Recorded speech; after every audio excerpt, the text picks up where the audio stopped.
우리 이재근 행장님을 대표로 이렇게 증인으로 부른 거예요. 그러니까 차분히 말씀만 주시면 됩니다. 내부 통제 얘기가 계속 나오는데 제가 보면은 아까 존경하는 진옥동 행장님께서 말씀하셨습니다만은 의식의 문제다라고 했는데 의식의 문제 근저에는 문화의 문제가 있지 않나. 은행의 문화. 어떻게든 실적 우선주의. 그러니까 최고 경영진 분들께서 어떻게든 실적을 최고로 내야 되겠다라는 그 어떤 이 의지 때문에 매출을 늘리고 비용을 최소화하는 과정 속에서 내부 통제는 뒷전으로 밀리지 않나. 저는 이런 생각을 합니다. 그거에도 동의 좀 하시죠? 예. 그래서 우리 금감원에서 우리 참 이복현 원장님께서도 여러 조치를 많이 만들어놨어요. 많이 5개인가 6개 조치를 만들어놨는데 예를 들면 사고 위험치권의 채무투자 현황신고 의무 도입, 자금 인출 단계별 통제 강화, 영업점 샘플 점검 확대, 또 명령 휴가제 강화. 근데 명령 휴가제 같은 경우에 미리 인지하는 경우가 많지 않습니까? 그래서 사실상 미리 알아서 증거 인멸을 하기 때문에 실제로 명령 휴가제로 해가지고 이게 되는 경우는 없지 않나요? 사실상 우리 금감원의 대책 중에 이 현실에서 어떻게 되고 있습니까? 명령 휴가제 같은 경우에? 그러니까 실질적으로 이제 원칙적으로는 느닷없이 갑자기 불시에 명령 휴가제를 이제 내야 되는데요. 이게 실질적으로 그렇게 되는 경우가 있고, 여기 또 그 소문이 나가지고 알게 모르게 알아가지고 하는 경우도 있고 그렇습니다. 예. 작년에 5대 우리 국내 금융지주 회사의 이자 수익 대강 얼마인지 알고 계시죠? 제가 받은 자료에 의하면 44조 9천억. 비이자 수익이 9조 5천억입니다. 그러니까 이자 수익이 비이자 수익이 한 4.5배 이상이 됩니다. 국민은행 같은 경우에 보니까 지난 5년 동안에 이자 수익이 54조, 비이자 수익이 13조 6천억. 가장 이익이 큽니다. 그래서 대표격으로 보셨는데 미국 같은 경우에는 이자 수익 대 비이자 수익 비율이 어떻게 되는지 혹시 알고 계세요? 저희하고 크게 차이가 난다고 알고 있습니다. 크게 차이가 나죠. 네. JP 모건 같은 경우에 작년에 보니까요. 여기는 비이자 수익이 더 큽니다. 비이자 수익이 전체 금융 소득의 57%예요. 그러니까 정확하게 693억 달러고요. 이자 수익은 43%예요. 오히려 비이자 수익이 진짜 많아요. 그럼 우리는 오히려 이자 수익으로 돈 장사해서 쉽게 돈을 벌고 미국의 은행들은 오히려 이자 수익이 아니라 다른 사업을 통해서 돈을 벌어요. 주식, 채권, 부동산, 방가 슈락스, 등등등. 그래서 은행업의 진짜 실력은 비이자 수익으로부터 버는 거다. 예? 이게 진짜 실력이다. 그래서 이게 진짜 은행 금융업의 실질적인 성장의 바탕이 돼야 된다. 그래서 왜 우리는 이렇게 못하는지 혹시 어떤 이유가 있습니까?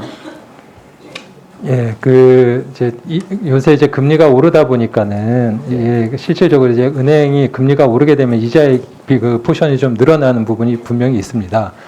그런데 이제 금리가 오르게 되면은 이자액은 오르지만은 또 비이자 쪽은 저희가 채권, KB 같은 경우는 채권을 한 70조 정도 원화 채권으로 운영을 하고 있는데 금리가 오르면은 이제 채권의 평가 손이 발생해서 오히려 이제 비이자는 오히려 마이너스가 돼버리는 금리가 오르면은 그렇게 되고 금리가 떨어지면 또 반대 현상이 이제 나타나는데요.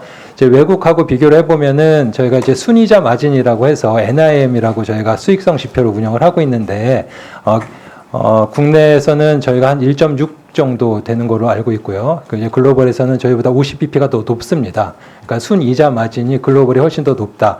그럼에도 불구하고 그들은 비이자 포션이 왜 이렇게 크냐라고 볼 때 단적으로 말씀을 드리면 의원님께서 더 잘 아시고 계시겠지만은 이제 미국 같으면은 계좌 유지 수수료라고 해서 저희 같으면 이제 보통 예금 통장 있지 않습니까? 그게 일정 금액 이상 그 채워지지 않으면은 계좌 유지 수수료를 이제 고객님들이 이제 내게 됩니다. 근데 저희는 이제 국민적 정서상으로 그런 거를 비이자로 받게 되면은 큰 어려움이 있기 때문에 이제 그런 기본적인 비이자의 그 창출되는 소스에서 이미 좀 큰 차이가 난다라는 말씀을 좀 드리고요. 이제 중요한 거는 이제 앞으로는 뭐 그 이제 비이자 이익 쪽에 포션을 어떻게 늘릴지에 대해서 여러 가지로 다들 고민하고 있는 상황입니다.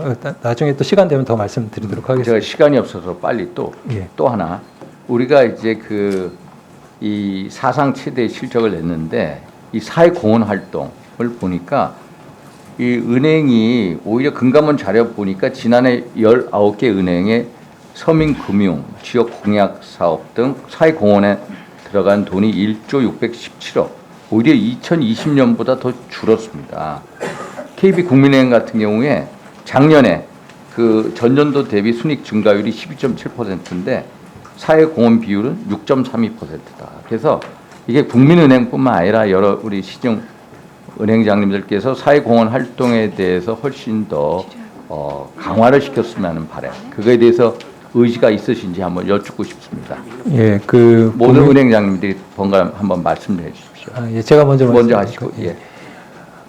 제 은행이 이제 국민의 신뢰를 기반으로 해서 운영되는 그 기관이다 보니 그 국민의 그 기대에 어느 정도 맞추는 거는 분명히 필요하다고 봅니다. 그러니까 의원님 주신 말씀대로 이렇게 수익이 많이 나면 그에 합당한 사회공헌 활동을 하는 게 이제 중요하다 생각을 하는데요.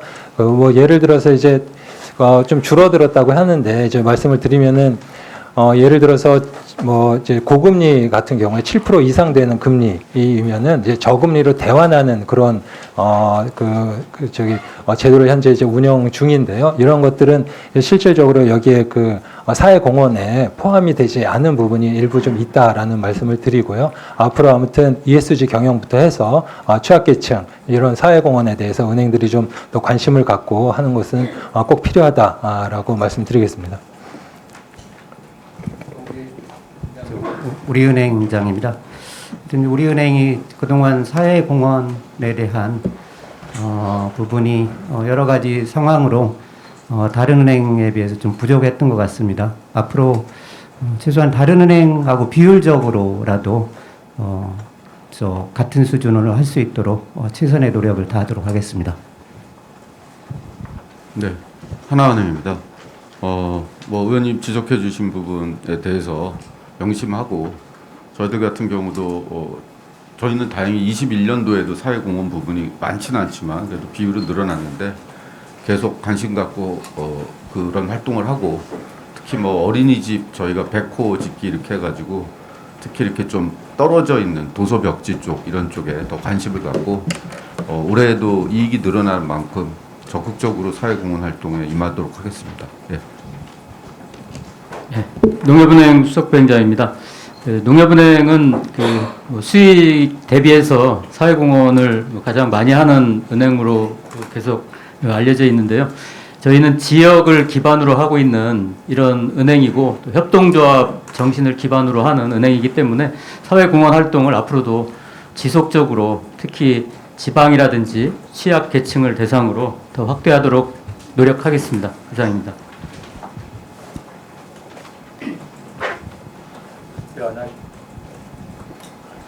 네, 안녕하십니까. 신한은행 김동입니다.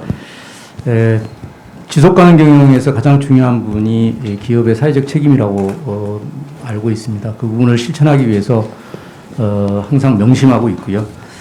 사실 최근에 은행권의 이익이 굉장히 증가했음에도 불구하고 사회공헌 활동 비용이 좀 줄어들었다고 하는 지적 굉장히 가슴 아프게 받아들이겠습니다. 그 부분은 사실 이제 내용에 들어가 보면 은행권 공통으로 했던 공헌 활동이 있었습니다. 공동사회 공헌 활동이 있었는데 그 부분이 2020년도에 종료되면서 그 부분이 약 각 행별로 한 500~600억 정도씩이 좀 많이 줄었습니다. 그래서 대략 저희 신한은행 기준으로 보면 약 한 1조 한 5천억 1,500억 정도가 연간 사회공헌 비용으로 활용되고 있는데 이 부분은 이익이 증가하는 만큼 이 부분이 더 증가할 수 있도록 더욱 노력해 가도록 하겠습니다. 감사합니다.